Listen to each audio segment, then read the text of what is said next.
Nowadays, in our modern world, we've become accustomed to the relentless pursuit of comfort and pleasure, often neglecting the transformative power that can be found in pain and discomfort.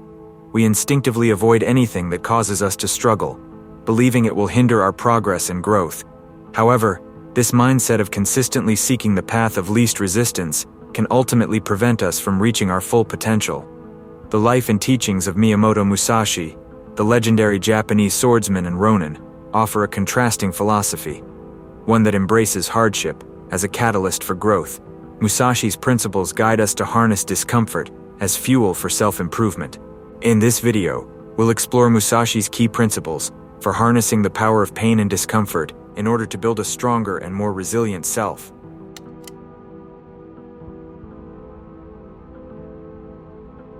At the core of Musashi's philosophy lies the practice of embracing the void, a state of solitude, stillness, and disconnection from the material world. Our modern lives filled with constant stimulation and noise, the idea of purposefully seeking emptiness may seem paradoxical. Yet it was in these moments alone that Musashi was able to find profound clarity, wisdom, and inner strength. The legendary swordsman would frequently isolate himself for extended periods, retreating to caves or the wilderness to immerse himself in arduous solo training. Cut off from the distractions and comforts of society, he could exist in the present moment with intense focus. It was in this metaphorical void that Musashi forged an unbreakable connection with his craft and his true self. By removing himself from life's incessant demands, he created space for self-reflection, contemplation, and insights that would have been impossible amidst the chaos of the everyday world. The void stripped away the noise, fears, and desires that so often cloud our judgment and consciousness. What remained was pure, unwavering presence. While few of us today can afford to venture into secluded retreats for months at a time, we can all benefit from selectively creating mini voids in our lives. This could mean taking periodic digital detoxes, waking early for morning meditation, or embarking on periodic solo journeys into nature. The void is not an escape from life's difficulties, but a way of directly engaging them with presence. It's a state of active nothingness that empowers us to cut through delusions and commit wholeheartedly to our values and callings.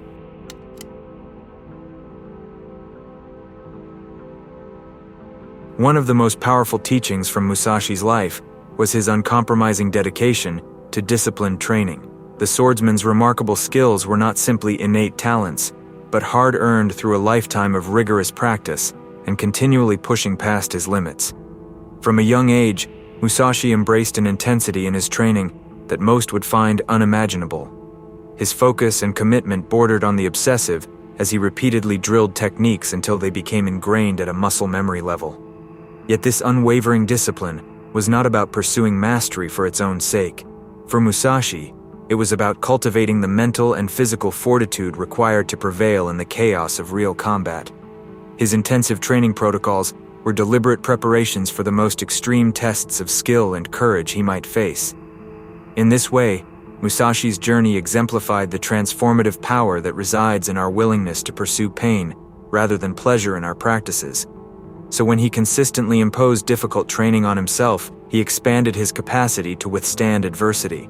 The comfort of taking the easy path was foregone in favor of strengthening his abilities through grueling repetitions. We can all benefit from Musashi's example of pushing past our self-imposed limitations through disciplined training. Whether it's adopting a dedicated exercise practice, mastering a new skill through diligent study, or simply committing to daily habits that add difficulty, growth occurs when we voluntarily expose ourselves to discomfort.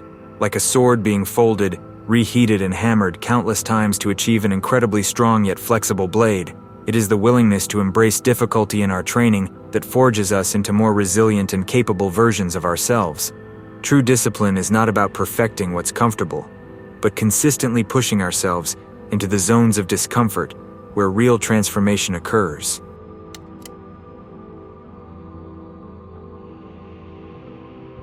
The masterful swordsman lived much of his life as a ronin, a wandering samurai without a master. This solitary existence forced him to turn inward and develop an unwavering confidence in his own abilities. In pursuing the warrior's path, Musashi divested himself from the need for approval or gratification from others.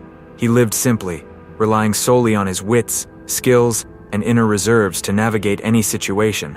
This radical self-reliance ensured he could handle challenges independently, without seeking help or affirmation from external sources.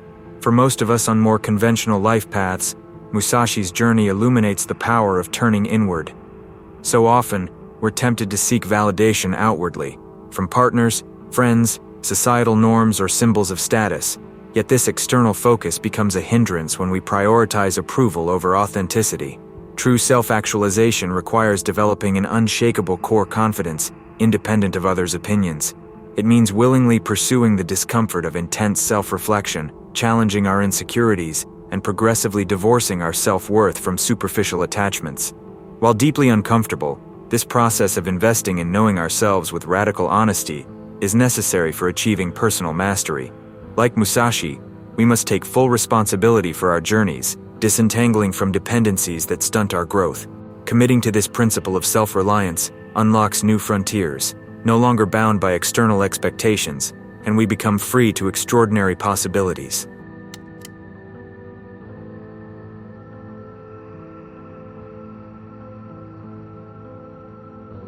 While Musashi's teachings emphasize intensity, discipline, and an unwavering commitment to mastery, one of his core principles was the importance of adaptability. The legendary swordsman recognized that rigidly adhering to a single approach would ultimately be limiting. On the battlefield, Musashi understood that conditions were constantly shifting: terrain, weather, the motivations and skills of opponents. He could not simply rely on rote techniques. To survive and prevail, he had to remain endlessly flexible, observing the present moment with clarity and formulating strategies customized to each unique situation. This spirit of adaptability extended beyond combat philosophy. Musashi didn't remain a rigid adherent to any single school of sword instruction. As his experience grew, he began blending elements of various disciplines, shedding what was ineffective and combining useful techniques from multiple traditions in a purely functional way. He was more than a martial artist. He was an innovator. Musashi's example reveals that a key aspect of the journey is cultivating the discomfort of adaptability. This involves checking our attachments to familiarity and shedding predispositions that we've outgrown, like a serpent sheds its skin. It can be remarkably uncomfortable to let go of what we know and thought we had figured out. Our egos become invested in our skills, approaches, and identities. We find security and certainty in them.